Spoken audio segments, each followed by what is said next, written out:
Bien le bonsoir à vous, j'espère que vous allez bien, moi je vais super bien. Dans ma vidéo précédente, j'ai fait cas des différents besoins nutritionnels des poulets locaux, des poulets de chair, des pondeuses et hybrides dans un élevage. Quelles sont les matières premières qu'il faut donc utiliser pour répondre à ces besoins?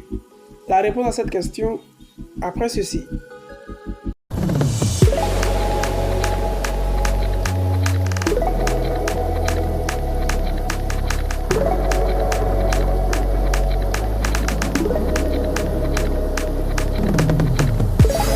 Je suis Soro Kodegenige Ouma, ingénieur zootechnicien, diplômé de l'Institut de gestion agro-pastorale. Pour rappel, les besoins des volailles dans un élevage moderne ne sont rien d'autre que les besoins en protéines, en énergie, en minéraux et en vitamines. Pour la couverture des besoins énergétiques des volailles dans un élevage agricole moderne, le maïs et le blé sont les éléments les plus utilisés. Mais en plus de cela, l'on peut utiliser l'orge si nous nous trouvons dans les pays tempérés. On peut utiliser les huiles végétales telles que l'huile du soja. On peut aussi utiliser le tourteau de soja, le son de blé.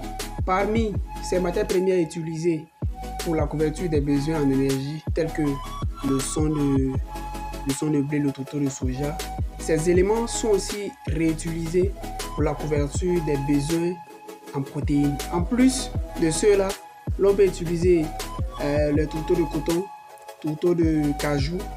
L'on peut utiliser également la farine de poisson, la farine d'os, également la farine d'asticot ou de termite.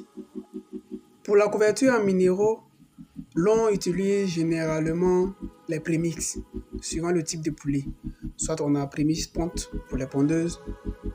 Également, ce prémix peut être utilisé pour les poulets africains, les poulets hybrides, si ces poulets sont destinés à la production. Bis chair qui existe également pour les poulets de chair. En plus de ces prémices, on peut utiliser la farine de viande et la farine d'os.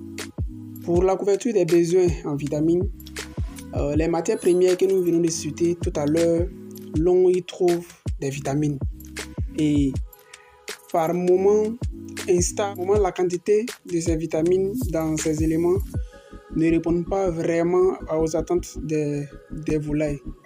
D'où une combinaison avec des compléments minéraux vitaminés.